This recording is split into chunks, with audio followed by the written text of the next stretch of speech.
Hi, and welcome back to the shop. Today in Wolfsburg Tech, we're going to replace this ignition switch on this first generation Tiguan. Ignition switch is located here. The upper cover and the lower cover for the steering column has to be removed in order to do it, and it pops straight out. Let's pull this trim from below there. This is a skin wedge. I got my first one from Snap-on, but they also sell them on Amazon. The pivots front there, you just pull that loose.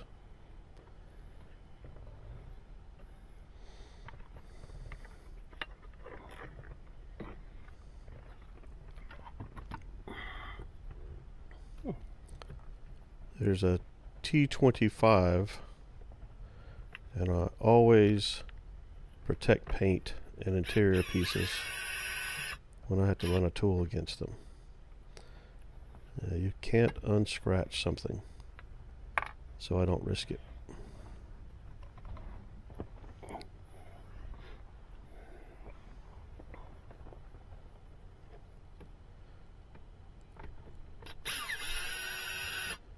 So there's these two face screws here behind the steering wheel, and then there's another one underneath the lower cover near the tilt handle.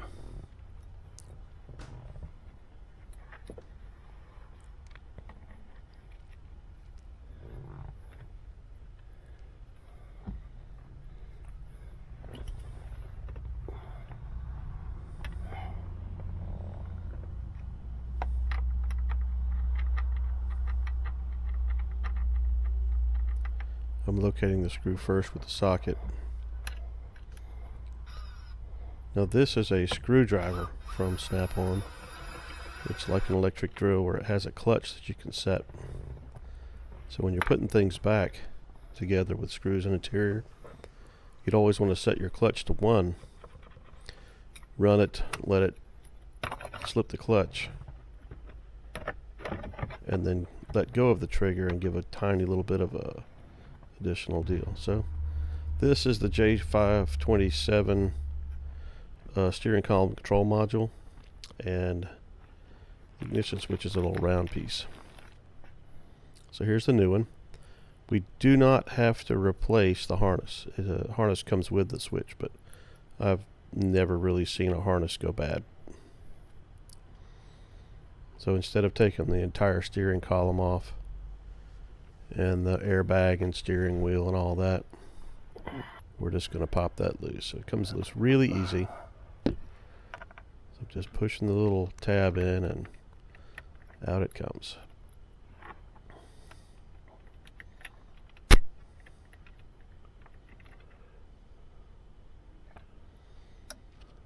So you can see that there's a little tiny space there and another little tiny space there.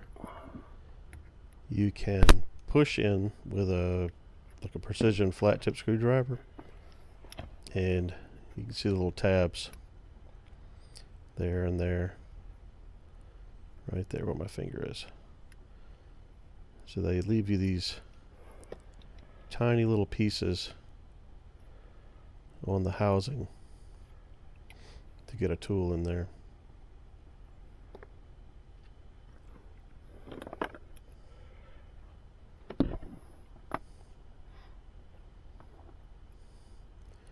That's the exact location of the tiny little places where your tools go.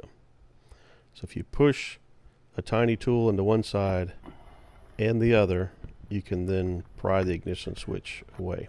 It comes out towards you if you're looking at it from this angle. Not a lot of force is required. I have a lot of small screwdrivers.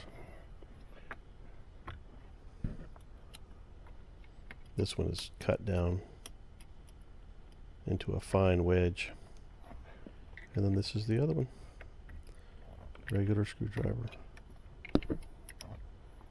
Pop one side, pop the other.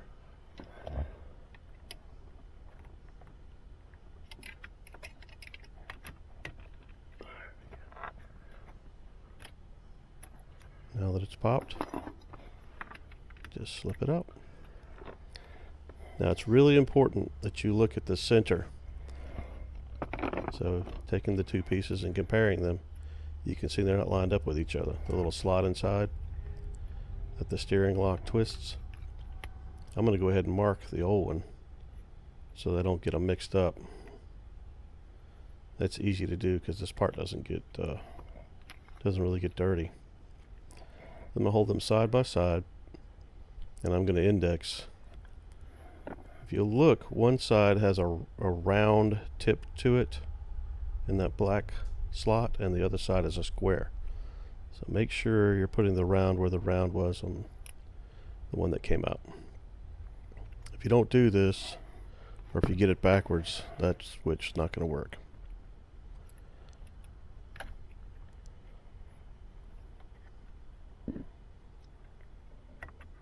That's it. Let's put your anti-tamper strip over and plug in the harness, and then we test it.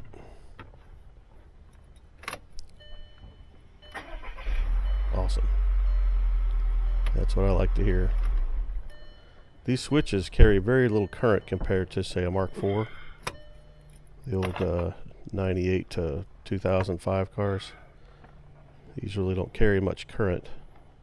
All they do is tell the J527 to tell the J519 to start the car. There's a lot of electronics in these cars now. But if you know how they work, it's not that big of a mystery.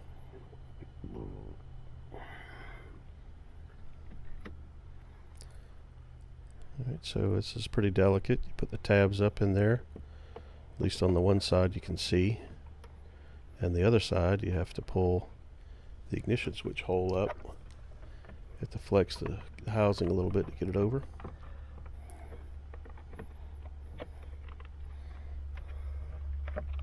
And there it is. See? Get the little rubber bezel in there just right. Everything's lined up.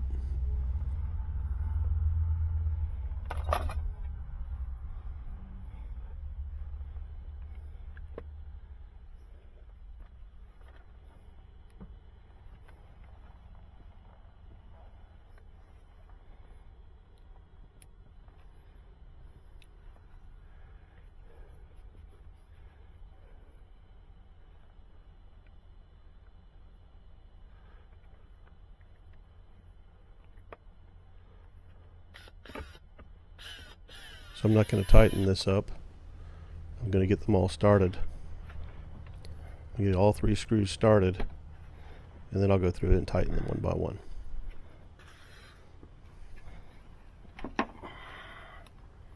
My first rule of mechanicing is never tighten any fastener up until they're all started.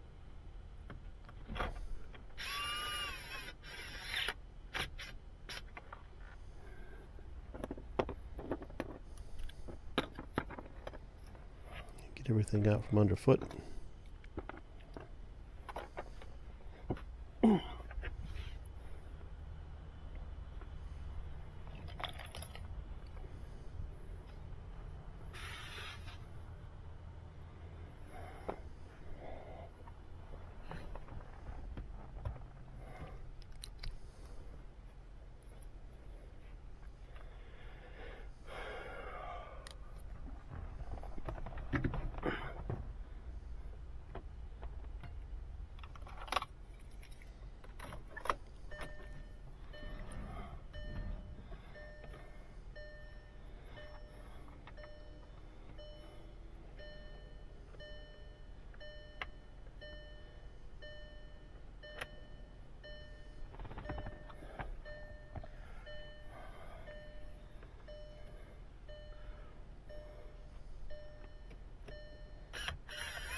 Now go back and tighten the other ones.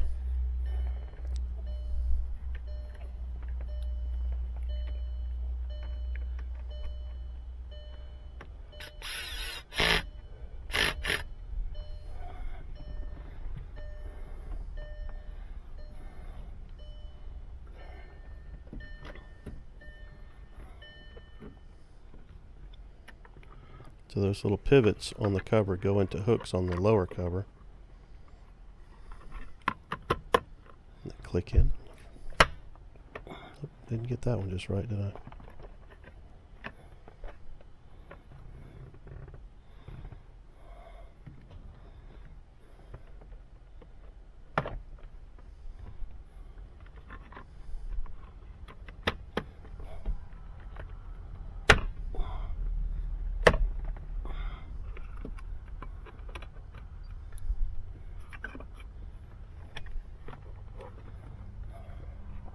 Line your spring tabs up in the holes and send it home.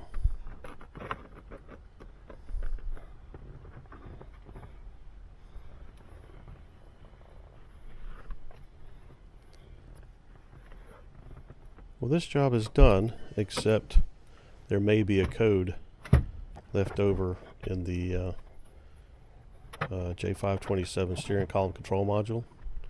So I'm just going to hook the VCDS up and check it. It didn't reset yet because it was an intermittent code. But I wanted to be absolutely sure that it wasn't still in there, misleading mechanics in the future. It's always best to take a couple of minutes and be absolutely certain rather than have a customer point something out to you. It's embarrassing. It's hard to get customers' trust back after they see a chink in your armor.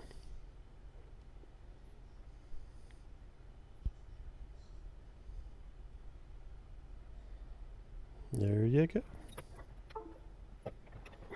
I'm just going to put everything away, do the paperwork, and there you go. Here's my kneeling pad that I kneeled on while I was doing the ignition switch. That thing's a godsend. An old guy with bony knees on concrete, that's not a good deal.